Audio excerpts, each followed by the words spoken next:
16. I'm the mother of Faith and Hope and Eduardo. My kids were all kidnapped. My son was first abused by the Watertown, New York School District. Um, and I won my case, and then I had, I guess, made some enemies. So I started having kids again, and my daughter was missing. And the school was setting us, the parents and me, up by giving us calendars that told us their own little personal calendars. And the bus drivers and the school district was privy to it, but the state probably wasn't, because the state and the federal government has contracts saying that kids go Monday through Friday, except holidays and certain days. Sometimes the teachers have like a superintendent's day. So minus those days, school is supposed to be in session Monday through Friday. But no, the teachers, the bus drivers, and I guess school staff made their own calendars aside the school, regular state school contractor calendars, telling me and other parents, unbeknownst to us. This is after the fact that I found out what was going on once I had seen the scheme. So we are sending our kids to preschoolers. My daughters were preschoolers. My son was a preschooler when it all began. So as soon as you start sending your kids to daycare, school, you need to be careful, because they are taking pictures, video, samples of whatever they can get, okay? They can get away with getting. And they funnel your kids throughout the school and off the property like they did mine. So we need to put measures in place so that is not happening. But this is what was going on as I became aware of why my daughter was not returned home. I sent my daughter on a bus where it was supposed to be cameras placed. My kids were supposed to be safe, and my daughter was missing for over 5 hours, or I think up to 5 hours. I think it was 5 hours or a little over. And then my daughter came home undressed, without a dress on and just her coat. That was crazy. And then a teacher beat my daughter almost senseless. Took her to the hospital. My daughter sustained eardrum injuries, contusions. Her name was Miss Mrs. Pomeroy. Okay, somebody forged my name and took my daughter with the IEP, who had an IEP, out of the school, out of Lemoyne Elementary, where the school and the principal was found guilty of an illegal timeout room. So they were taking the kids from their educational source and putting them in like a dungeon type place. And the child was screaming and crying and having like terror attacks. The nurse, which is a mandated reporter, did not report it. And then they granted her amnesty in this case. So if you look up Lemoyne Elementary, illegal timeout room, you'll see Shirley Costanza. This was the woman I was speaking to, asking where my daughter was. My first daughter, I put her on the bus, sent her to school, preschool, and my daughter's missing. Okay, teachers are being hostile about my daughter using soothing aids, okay? And she had an IEP that allowed her to have these things. So she had a plan to go to school with these devices, and then they didn't do it. So I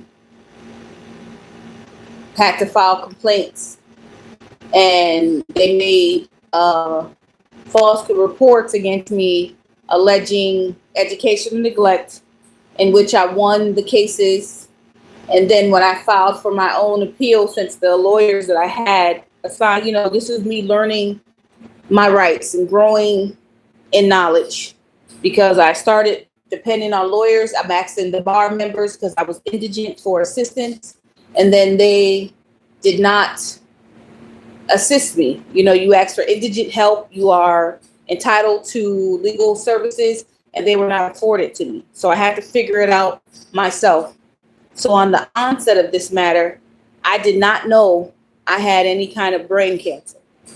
So I was also suffering. So a lot of the things that I know, if I had this going on earlier, I would have probably been more aware, but I didn't know what was wrong with me. And I knew I was kind of getting slower as far as like certain things, like, like going somewhere far.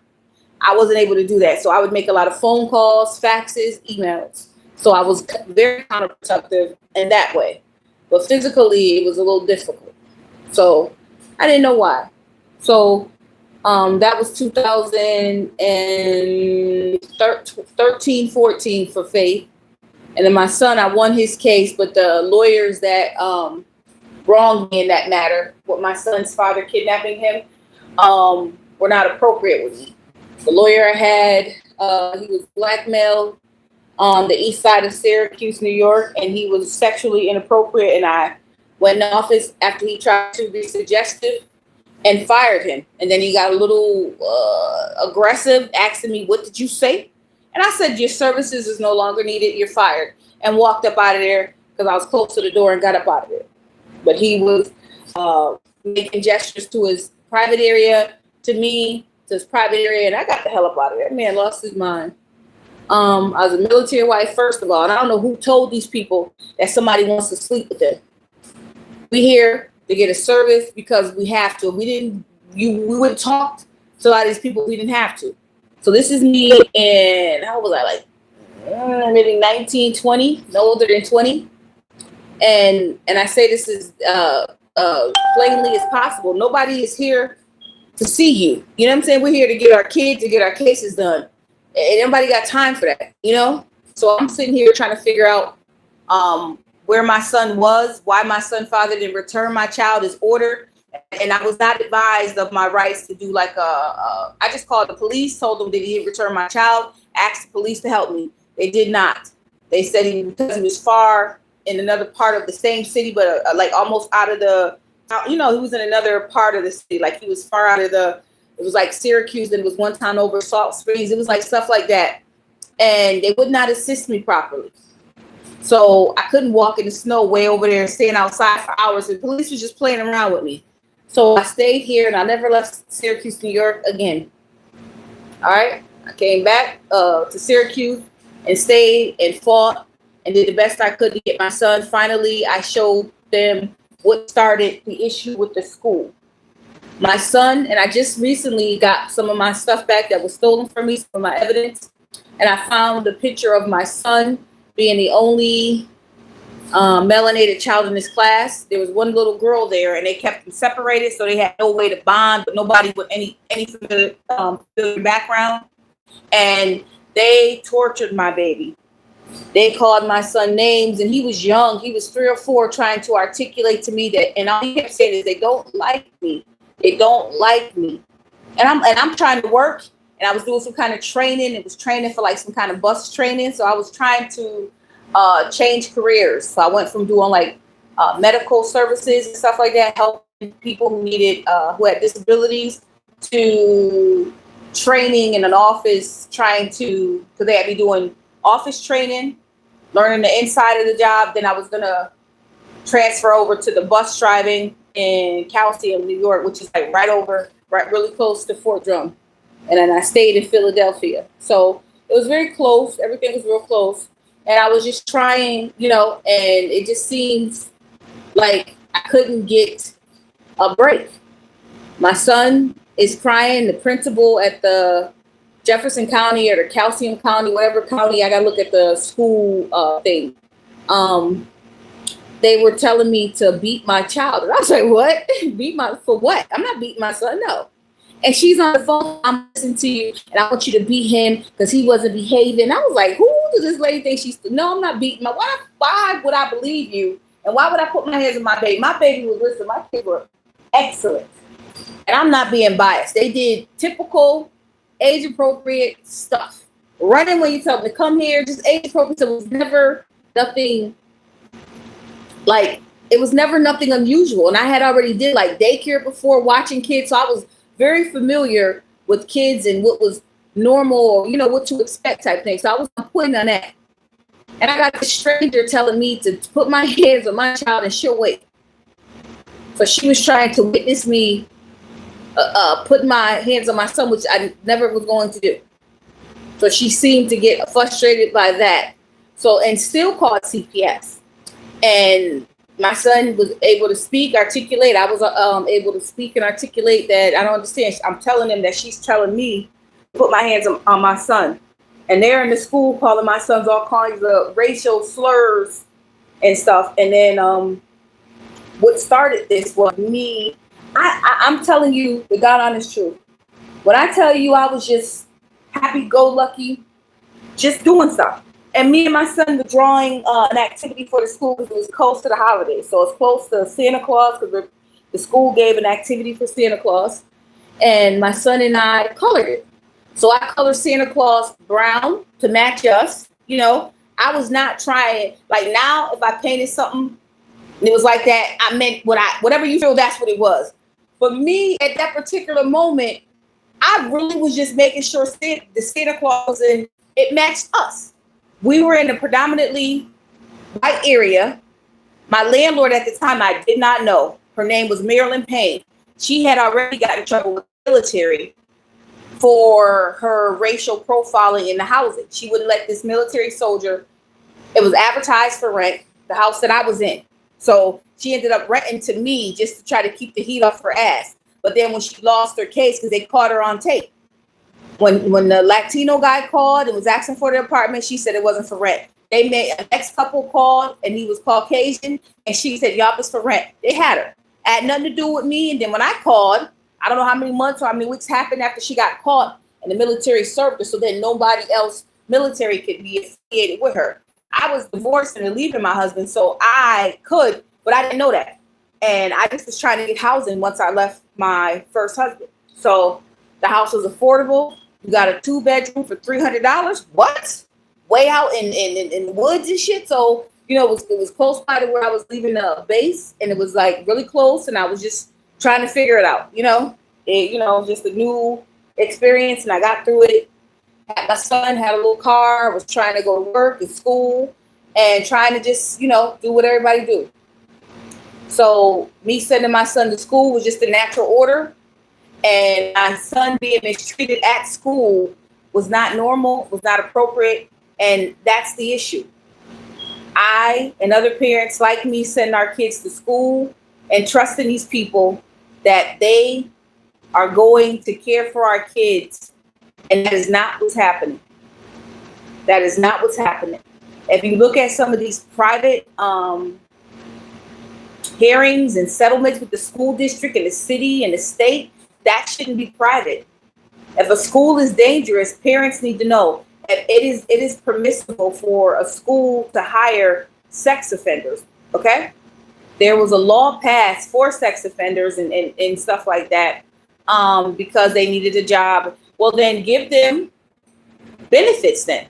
Because if them being at a school is going to pose a threat to a child's life, body, then give them a social security check or some kind of check or call, whatever you want to call it, to keep them supplied with their basic needs, their rent and stuff, and their quality of life stuff, because it's more damaging. And then we, the people, have to pay for these lawsuits. We're basically paying for our own injury, and we're hiring the people that are attackers. You understand? That's all I see in this crazy circle. They're cruel. This is cruel and unusual. I didn't send my children to be hurt, to school to be hurt. Excuse me, I didn't finish that sentence at all. No one sends their kids to school or daycare to the doctors to be hurt. Nobody goes to the doctor or the school to get hurt or put in danger. So that's what the foundation of what I'm trying to present today. The next part is now I'm suffering so much retaliation that these people are like running manic. I just had several attacks. I've been stalked by the Syracuse City Police. They are now hiring people to attack me. They had like my claims against the city was kidnapping, gross negligence, indifference, attempted murder, kidnapping, trafficking, RICO, quid pro quo, extortion, kangaroo court. It was just a bunch of stuff, okay? So now they're trying to say I did kidnapping. I'm like, yeah, right. So they're trying anything that I said, they're trying to figure out a way to put it on me and then try to substantiate it. And they don't realize that you saying they admitted to everything that I said they did to the Attorney General. They did. They arrested me so I could miss my hearing or meeting with the Attorney General. And then a lawyer that I already fired stepped up and said that they're trying to speak for me, which is illegal. So I sent claims into the attorney grievance and they kept saying they were going to look into it. Then I never hear back again. All right. So now I got to go into the state level court to address it. But I know I'm going straight to the federal court because the state has already shown incompetence, bias, and corruption. Because had just a normal person looking at my cases, just on its face, you can see that they were wrong. And the fact that the paperwork that I post on my page, you'll see if you go through the videos or the papers, or whatever I did my best here trying to share, you'll see that they have admitted that I posted a picture of the officer, the so-called investigator that's supposed to be over the police. Him and another gentleman came to my house and they were taking the evidence and taking the audio, like they're and tapping my phone. So they went through the porch and went through the phone line and did something. So I'm home with them, meeting them as they asked me to, and they're just attacking the house. So now the gentleman, the guy, I don't want to call him gentleman, he's taking a bullet out of the window with his bare hand, tampering the crime scene. So I did ask him, I said, where's CSI? I know it ain't coming. So they were altering the crime scene because they were the ones staging it to murder me and my kids. They were going to kill my kids, hurt my kids, and do unthinkable acts, and then say I did it. So even in death, they were going to keep me away from my kids because I'm pretty sure they wouldn't have buried us together. So even at our final hour, these people are still wicked, cruel, murderous, non-apologetic. I mean, just wicked. And then when you say to them what they've done and what they've shown to be, now they act irate. Now they can't keep their conversation professional. You did this. We would not be here had it not been for you feeling almighty and powerful with a weird God complex. Never had any power what you did. That's a fact. So I was watching this gentleman and he was sharing his plight. And then I found out about Title 42, Section 192, regarding they had no authority to take our children over our objection.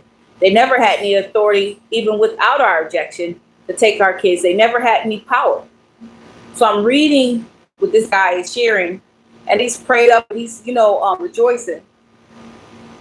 I meet with this guy, I offer my help, and I try to, link up advocates, but everybody seems so distraught and hurt that it's hard to get certain things done. Because you have a lot of people in the group that a lot of them are fearful. They sometimes don't try stuff out. They want you to be the guinea pig. And if you're getting harassed by officials or stuff is happening to you, you are the one chosen to handle it. So you are going to have to get courage. Even when you don't have none, you're going to have to knit some like your granny making socks. Because I sure enough was in this house concerned about my life and me not being able to speak to my kids, play the game, just hang out with them, talk to them, and watch them grow from afar. Now, my documents state that I have my kids. I get child support for my kids. I get my kids on my documents stating that they're here and they, but that is not in fact true. Now, I know what you're saying. Call a lawyer. No, I've called many lawyers. Okay. They are committing treason. And when a lawyer decides not to do the right thing and report this, especially the Attorney General, it's called misprision of treason. So I did notify the AG. I did get a claim number. I did get a full confession. They didn't deny anything I said. If I said Jack went over the hill, Jack and Jill went over the hill to shoot a penguin, that's what they admitted to. They give you a little bit of space to say what you have to say. And I said I had to write the number to my two kids' seizure. That was my claim, the causation for my claim. And they said the same thing, but here's go $1,999 for the unlawful seizure of 2 kids. So I didn't lie about anything. I didn't exaggerate. I said what I saw. So now we're in 2022. So from 2016 and 17, when they took my kids, though the first time on June 21st, I had to figure it out. I had brain surgery in 2015. By 2016, they had been harassing me so much it had got crazy. So I kept doing my best to file complaints and, telling the Judicial Commission, and all I kept experiencing was retaliation, but I had to get what was going on in that kangaroo court down on paper. So I was doing the best I could, recovering from brain cancer and just trying to talk and walk. My kids were loving on me, and just doing the best we could, just loving each other with no issue. And no authority coming in our house with no warrant, no jurisdiction telling me what I'm going to do. You can only play with people for so long, and they come in with the police taking my kids, and they didn't even have a warrant or anything, no paperwork at all. So in the video that what you guys allowed to go viral by helping me sharing, and you guys felt what I was feeling, and you felt empathy, and even to the ones that were talking trash, it didn't even matter, because the unspoken love or compassion that you people felt for me, I appreciated it. I didn't know that anybody was going to take interest. I just knew I was trying to get out what happened to me, because I knew it was wrong, and maybe somebody would take interest. I didn't know what was going to happen. I just that was, that's all I could do. I had nowhere else to go, no what else, and I'm trying to share with you guys, because there was so many people that had their hands in hurting me and my kids. And I kept finding out stuff little by little. And then even after the FBI was saying what happened to my kids, they still bypassed me and didn't return my kids. Then I got 2 calls from the state. I thought it was the federal attorney general. It was the state level attorney general stating that they were going to give me my kids back. Then I posted it, right? And then somehow it gets taken down, right? Agent John and Agent Haley. Haley called me first, telling me that they were going to do everything in her power to get my kids. And Agent John, as soon as I got to this house, stated that he called me stating that we're going to do everything in our power to get your kids.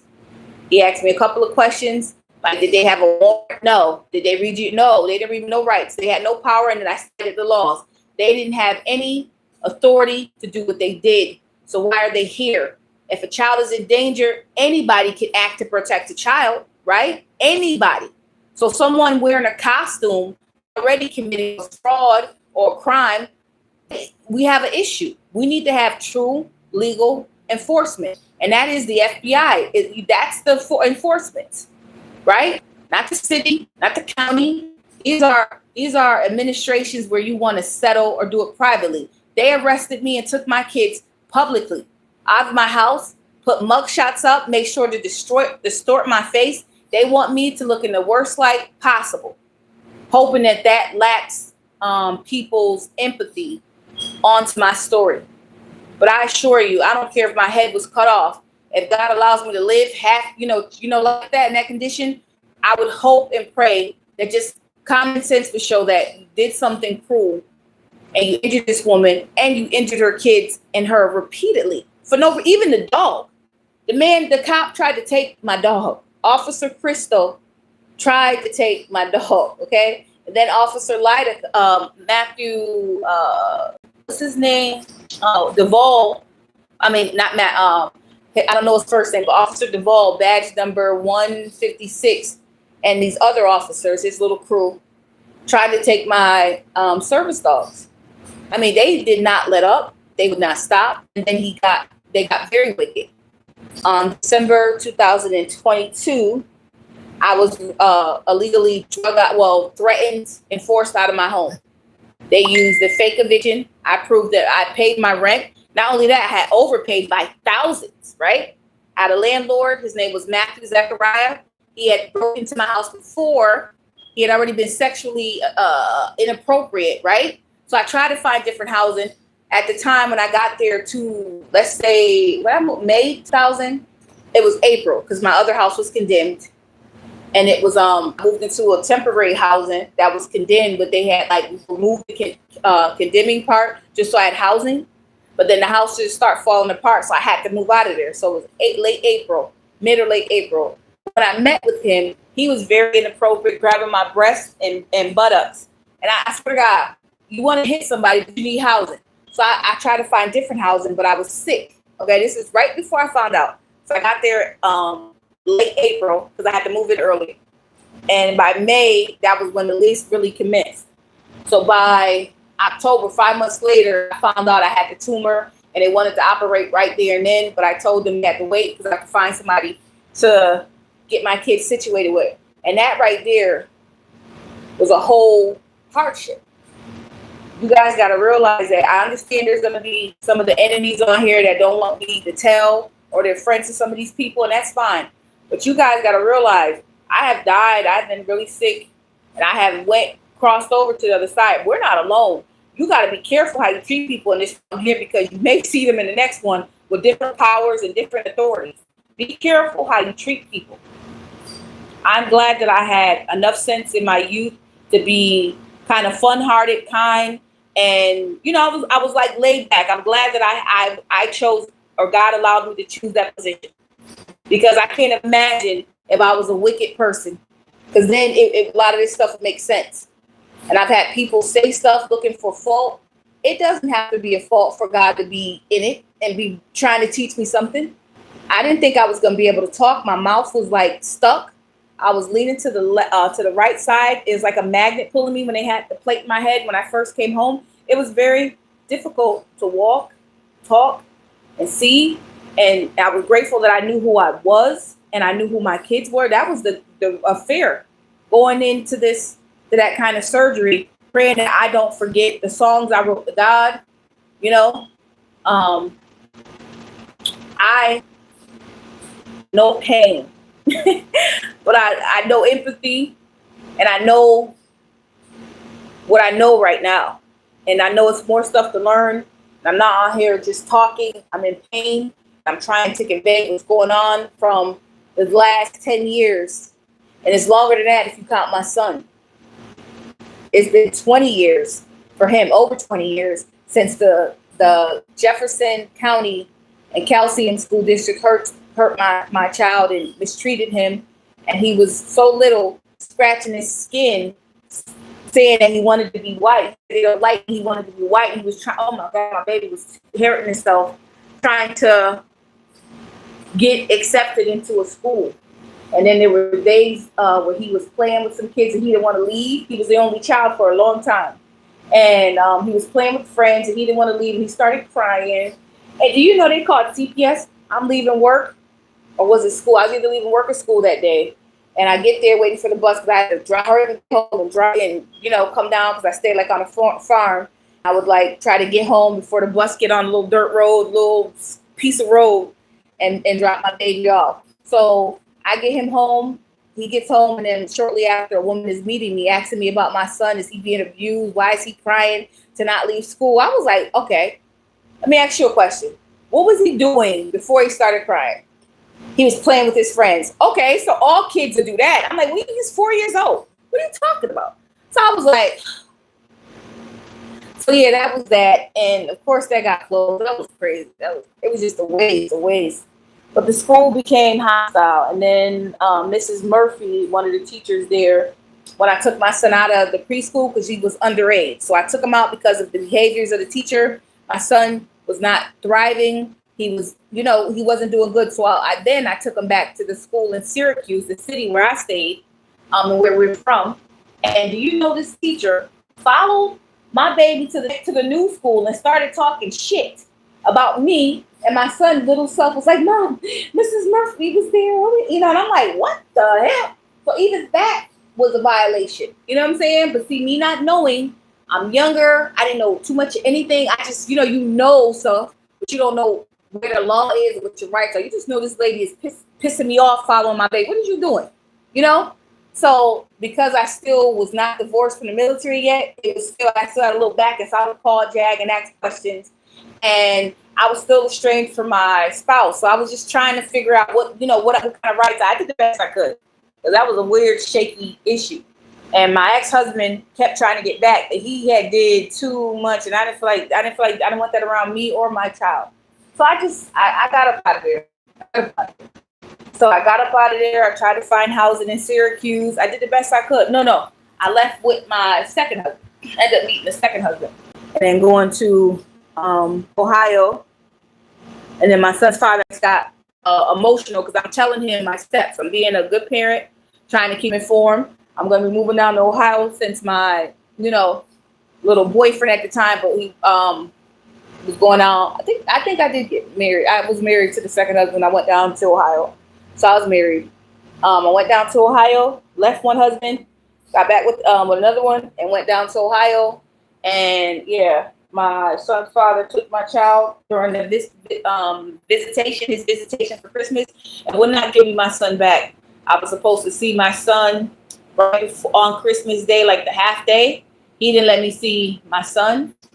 He would open the door. And I remember sitting in front of that house on the east side of Syracuse, and I wanted to break the fucking window down to get my child. And I'm like, I don't want to, I love the great grandparents, and I didn't want to tear up their house, getting my child. But that's what I felt like. And I looked at the door, and I'm looking and I can see upstairs that my son is probably in that room. I see the light on. And I was just craving this man took my only baby from me, though.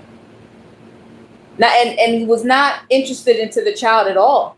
The minute we broke up, it was no interest in the child. He barely did anything with the child. The first child sometimes with certain people, I don't want to say men or women, but with my son's father, and I'm saying this respectfully as I can, he showed no real interest. And I think maybe because the baby was young, some people wanted the baby to be like 10 so they can run, hang out with him. But he never showed real interest. He treated him like a pet of sorts. Like, I can leave, I'll see you later in a couple of days, whatever. It was just busy. And then he left our son with his mother. So I was over there at my son's father's biological mother's and grandparents' house. So I wanted to fuck that window up to get my child. It was number of windows and space and opportunity. And I was like, I came all the way up here and you ain't giving my baby? So I called the police. They wouldn't answer the door. And then his father's brother, my son's uncle, is a cop. So that may have played the role. I believe it did. So I'm calling. And they all have the same, my son's father's last name is the same as the cop. And I'm asking for help because he wouldn't give me my son. I got a court order and they would not help me. It was like very little help. So then I had to figure out how to draft up a paper to get my child. I go to the courthouse. They give me a piece of paper. I fill it out. And if you guys want any of the records showing from the file, I'll give it to you. I don't give a fuck if you got a social security number. I don't care what's in that file. What they gave me, I will give to you. And then with the guarantee that you're going to be in a positive manner. I have enough negativity. If you are not going to do a honest investigation, then don't contact me. I have enough issues, okay? So this is yes, it is kind of long. And maybe how many minutes of that I have? So I got 7 more minutes. So I'll do like a half an hour, then do a second part. So my son's father kidnapped our son. Tried to alienate me, and I guess in a way he probably sexually did, but I was always there. I called, I brought gifts. They ended up taking my son and then making me pay child support for my son, even though his father kidnapped him, which was crazy. And the way that male judge was like, he looked like he was getting revenge for somebody that did something to him. I didn't understand that, and that was crazy. And then I found out that the lawyer I had, Mrs. Barker, I guess she wrote something. See, that's the thing about having counsel.